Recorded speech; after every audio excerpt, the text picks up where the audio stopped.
Hello मित्रांनो, मी राम आणि स्वागत आहे तुमचं माझ्या नवीन ब्लॉगमध्ये.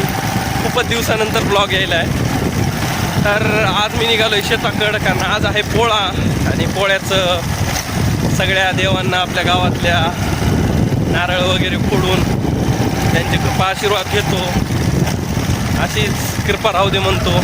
तर चला तुम्हाला आमचं शेत दाखवतो.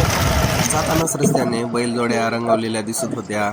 मस्त आंघोळी वगैरे घालून त्यांना धुवून चकाचक केलेलं होतं. एका ठिकाणी एक बाबा शेळ्यांना पण सजू लागले. मग मी नात्र्याला पोहोचलो आणि मग पापनाथेश्वर आमचं जे मंदिर आहे महादेवाचं तिथं आलो. आमच्या नात्रा गावात एंटर करताना उजव्या बाजूलाच पापनाथेश्वर मंदिर आहे, त्यामुळं सुरुवातीलाच आधी पापनाथेश्वराचं दर्शन होतंय. इथं एका शेतामध्ये हे मंदिर स्थित आहे. खूपच नयनरम्य ठिकाणी असल्यामुळे इथं आलं की खूप करमत आहे. मला जेव्हा पण एकांत पाहिजे असते किंवा असं थोडंसं मनाला डिप्रेस असं फील होतंय, तेव्हा मी इथंच येत असतो. कारण इथं आलं की मनाला शांती भेटते आणि आपल्याला पडलेल्या प्रश्नांची उत्तरं एकदम सोप्या भाषेत आणि देवाशी सरळ देते. त्यामुळं मला हे मंदिर खूप जास्त आवडतं. मग मी मंदिराला आलो. आज पोळा असल्यामुळं भरपूर गर्दी होती इथं. सगळे गावातले गावकरी, परळीचे लोक सगळे येतात. इथं अभिषेक चालू होता देवाचा. मग तिथलं दर्शन घेऊन मी बाजूच्या मंदिरात आलो. बाजूच्या मंदिरमध्ये पण काही माता भगिनी महादेवाची पूजा करू लागल्या. तिथं पण मी दर्शन वगैरे घेतलं आणि बाहेर आलो. बाहेर आल्यानंतर पप्पानं दिलेले नारळ फोडले. नारळ फोडून मग सगळ्या देवी देवतांना प्रसाद ठेवला. प्रसाद ठेवून त्यांचे आशीर्वाद घेतले. देवांच्या पाया पडलो. इथं गणपती बाप्पा, नागदेवता, नंदी महाराज सर्वांच्या पाया पडलो. थोड्या वेळ तिथं बसलो. बसून मग पुन्हा जाण्यासाठी वापस आलो. मग इथं आल्यावर थोडंसं इथल्या बंधाऱ्यावर बसलो. इथल्या छान अशा दृश्याचा आनंद घेतला. थोडंसं निसर्गाला जवळून पाहिलं. पापनाथेश्वराचं दर्शन झाल्यावर गावात जायला निघालो.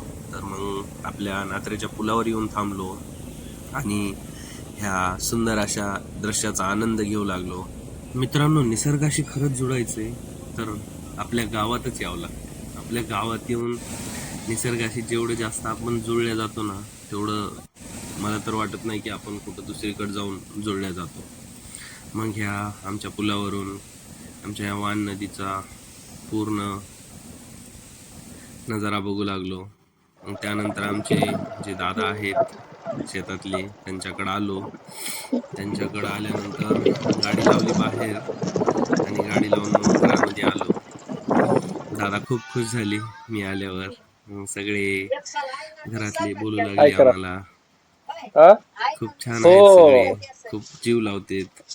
शेताकडची माणसं, गावातली माणसं खूप साधी भोळी असतात पण खूपच चांगली असतात.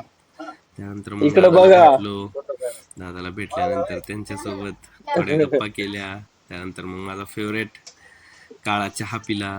काळा चहा पिऊन मग मी गावातल्या मंदिराला आलो. ग्रामदेवतेला आल्यानंतर मग पहिल्यांदा इथं आल्यावर पप्पानं दिलेली नारळ फोडायची होती. मग हे आमच्या गावातलं नात्र्याचं मंदिर आहे. खूपच सुंदर आणि खूपच छान मंदिर आहे. त्यानंतर मग आलो. इथं डाव्या बाजूला महारुद्र देवताचं मंदिर आहे आपल्या मारुतीरायाचं आणि उजव्या बाजूला विठ्ठल रुक्मिणी मातेचं मंदिर आहे. तर नारळ फोडलं पण नारळात निघाला खोबळा. चला, खोबळा तरी निघाला, पावन झालं नाही. मग त्यानंतर खोबळा घेतला. पहिल्या मारुतीरायाच्या दर्शनाला आलो. मग तिथं प्रसाद ठेवला आणि मग उजव्या बाजूला विठ्ठल रुक्मिणी मंदिरात आलो. तिथं पण प्रसाद ठेवला, नैवेद्य ठेवला. आमच्या गावच्या देवळातली विठ्ठल रुक्मिणी मातेची मूर्ती खूपच मनाला अशी ऊर्जा देणारी आहे. त्यानंतर मग इकडं देवीचं दर्शन घ्यायला आलो. ग्रामदेवतेचं दर्शन घ्यायला आल्यानंतर इथं आलो. इथं मग देवीचं दर्शन घेतलं, नारळ फोडलं. त्यानंतर मग शेतात जायला निघालो. आपल्या शेतात जाताना अशा बैलजोड्या सजून येतात त्या सगळ्या. आजचा दिवस आपल्या बळीराजाला लई सुख देणारा असते, आनंद देणारा असते आणि जे वर्षभर त्याला साथ देते, हक्कानं साथ देते, आज त्या बैलराजाचा सुद्धा सण आहे. मग आम्ही पुढं आल्यावर आम्हाला आमचे मालक प्रदीप भैया मुंडे भेटले. त्यानंतर मग त्यांच्याशी गप्पा करून मग पुढं आखाड्याकडे आलो. आखाड्यावर आल्यावर आमचा श्लोक पशुभैया ह्यांच्यासोबत पेरू खाल्ला. पेरू खाल्ल्यानंतर मग पुढं आपल्या आखाड्याकडे निघालो.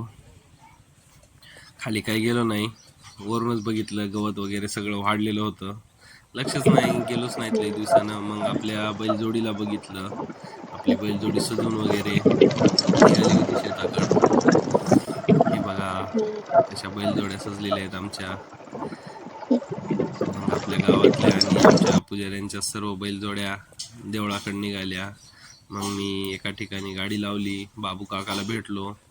तिथून मग आपल्या मारुतीरायाकडं, शेतातल्या मारुतीरायाकडे निघालो. हे आमचं शेत, रोडच्या दोन्ही बाजूला हे आमचं शेत आहे. आमच्या लाडक्या लिंबादादानं आमच्या शेताची जपणूक लई छान केलेली आहे. खूपच मायेनं जपलेलं आहे आमच्या शेताला. असं हे दिमाखात डोलणारं पीक बघून मनाला लई भारी वाटतंय. आपण पण कुठेतरी शेतकरी आहोत ह्याची जाणीव होती. मग मी पुढं निघालो आपल्या मारुतीरायाकडं. मारुतीराय आमच्या शंकर काकाच्या शेतात आहेत. हे पहा, हे आमचं मारुतीरायाचं मंदिर. ह्या मारुतीरायाची कृपा ह्या सगळ्या शेतकऱ्यांवर, आमच्या सगळ्या पुजारी परिवारावर आहे. हे बघा कसा आलेला आहे आमच्या शंकर काकाचा कापूस. आमची नात्र्याची शेती एकदम नंबर 1 आहे, एकदम छान आहे. मी आता मंदिराला आलोय. इथं आमच्या वहिनी, काकू, मावशी सगळेजण आलेले आहेत. आम्ही सर्वजणांनी मिळून मग आमच्या मारुतीरायाची पूजा केली. पूजा केल्यानंतर मग देवाला नैवेद्य अर्पण केले. नैवेद्य अर्पण केल्यानंतर मग मी नारळ फोडले. सर्व नारळ फोडून देवाला प्रसाद ठेवला. प्रसाद ठेवल्यानंतर देवाला साष्टांग प्रणिपात केला. त्यानंतर देवाचे शुभाशीर्वाद घेतले आणि मग तिथून पुढं आसराच्या दर्शनासाठी निघालात. ही बघा आमची शेती कशी हिरवीगार फुललेली आहे. त्यानंतर मग सर्वजण आसराला गेलात. मी सुद्धा आमच्या आसराकडे निघालो. आमच्या आसरा नदीला आहे, त्यामुळं मग जरा पाऊस पडल्यामुळं आयचन वगैरे जास्त झालेलं आहे. रस्ता शोधत निघालो.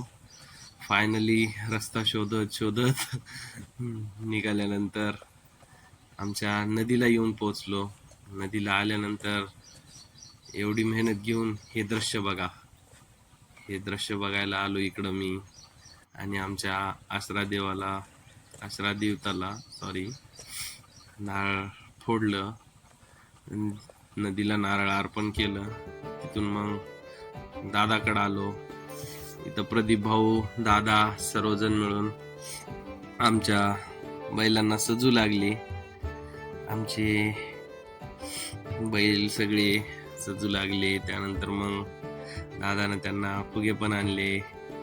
मग छानपैकी आमच्या दादानी आणि प्रदीप भाऊनं मिळून आमच्या बैलजोडीची सजावट केली. त्यानंतर मग गावातल्या मंदिराला सर्व बैलजोड्या आल्या. आमची पण बैलजोडी आली. त्यानंतर मग सर्व बैलजोडीचे देवाला नमन करून, देवाला फेऱ्या मारून, लग्न लावून छानपैकी असा आमचा पोळा साजरा झाला.